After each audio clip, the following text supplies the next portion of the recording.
Would you give a kidney to a complete stranger? These are the questions we're pondering as we're talking about empathy and egotism in our pro-social behavior. Let's first define even what altruism is.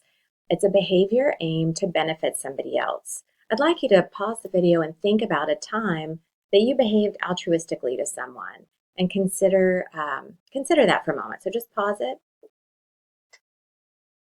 Welcome back. I want you to think about that scenario and think about what were the motives and maybe even benefits for you to behave in an altruistic fashion.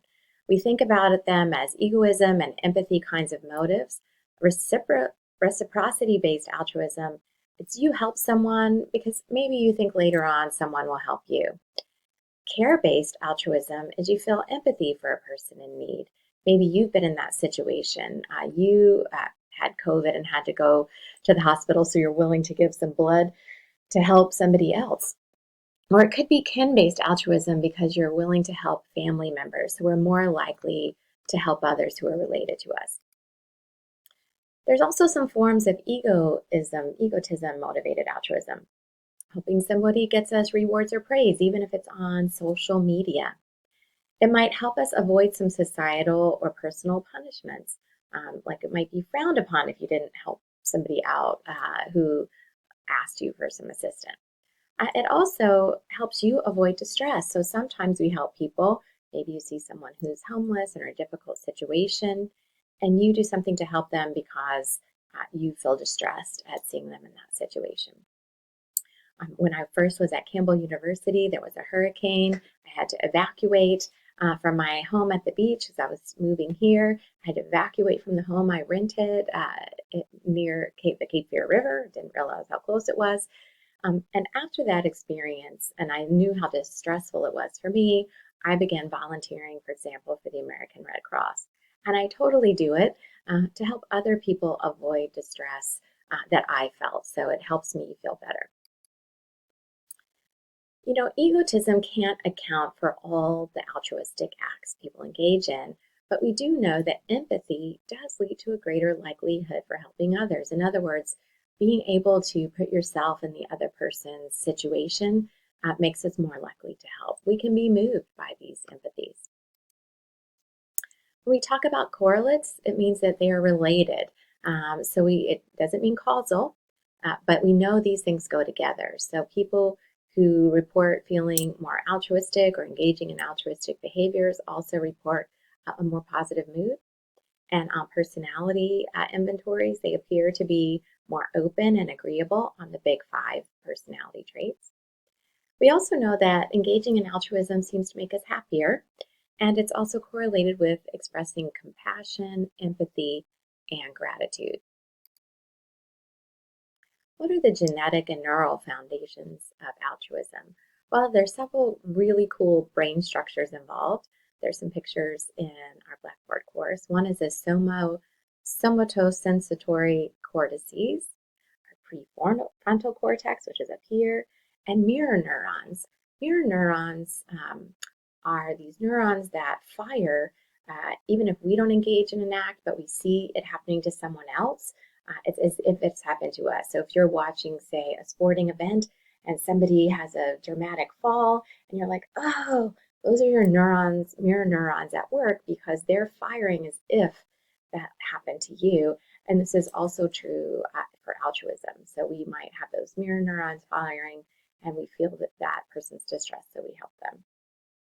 It also looks like there could be trait-like, meaning there's a genetic basis, especially in terms of the reciprocity, care, and kin-based kinds of altruism.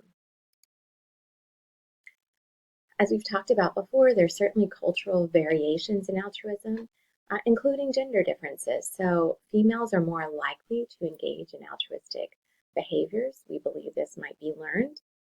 Collectivist societies, so societies who define themselves more as we rather than I, are also more likely to engage in altruism because they see it as helping the group of which their identity is rooted in. Parochial altruism is when it's shown more in the in-group versus the out-group, even if it's costly to us as a person. So it's certainly the case in parochial societies that we tend to help people in our group even if it might disadvantage us individually. There also appear to be some cultural variations related to religiosity and spirituality. And so, actually, I see a misspelling right here. I'm going to fix that. So it's related to religiosity. So how much you go to a church or synagogue or other faith-based institution, but not necessarily if you just say you're a spiritual person. So there's something about being reminded to help others that seems to be important. There are some mixed findings about this. It looks like we are more altruistic towards people in the same religious group than those who are not sharing that same faith. Volunteerism also is related to changes in economic and work situations. So these are some other cultural variations that apply to altruistic behaviors. You're going to engage in a mini experiment to help you think more deeply about altruism. And again, these egotism-based approaches, we encourage volunteerism so it makes us feel good about who we are as people. An empathy-based approach really helps us think more about that person's situation so we're more likely to help.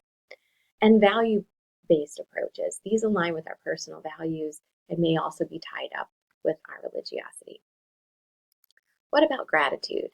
Robert Emmons has a nice definition in the textbook, and it involves grace, gratefulness, and graciousness.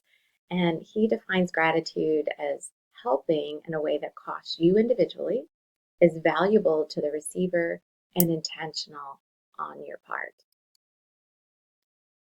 When we express gratitude, there are some correlates of that. Again, we have elevated positive emotions. We have a greater sense of optimism and satisfaction. Our social relationships are strengthened by expressing gratitude.